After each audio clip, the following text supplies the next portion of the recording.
आपण जानती कि थरे स्वयं भगवान जगन्नाथंकु मध्य भीषण पेट व्यथा होइथिला। पुरी धामरे भगवान जगन्नाथंकु प्रतिदिन तांक भक्त माने शह शह प्रकारर भोग अर्पण करंती।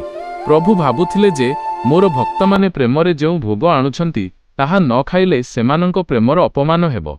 एही प्रेमरे बंधा होई भगवान जगन्नाथंक प्रतिदिन सबु प्रकारर प्रसाद ग्रहण करिबाकु लागिले। किंतु दिने एते अधिक एवं भिन्न भिन्न प्रकारर भोग खाइबा जोगु प्रभुंकर प्रबल पेट व्यथा हेबाकु लागिला। सेही रातिरे भगवान जगन्नाथ जणे वृद्धा भक्त मां को स्वप्न रे आसिले एवं कहिले, मां मोते बहुत जोर रे पेट बिंधुछि, तुमे मो पाई निंब पत्रर रस तैयारी करी नै आस। परदिन सेही वृद्धा मां अत्यंत प्रेम एवं श्रद्धार सह निंब पत्र बाटी रस बाहर करी पुरी जगन्नाथ मंदिर रे पहुंचिले। किंतु मंदिर बाहर थिबा किछि सेवायत सेही रसकु अपवित्र कही फोपाड़ी देले एवं मां को मंदिर भितरकु जिबाकु देले नाही।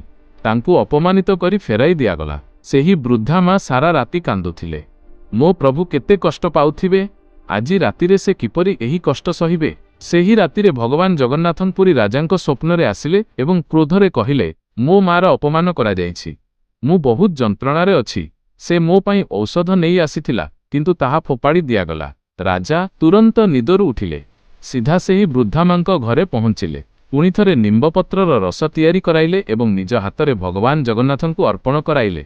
सेही दिन ठारू आजी पर्यंत भोग परे भगवान जगन्नाथंकु निंबपत्ररे तैयारी विशेष रस अर्पण करा जाए। जदि एही कहानी आपनकु भलो लागि थाए तेबे वीडियो को लाइक करंतु, चैनल को निश्चय सब्सक्राइब करंतु एवं कमेंट रे लेखंतु जय जगन्नाथ।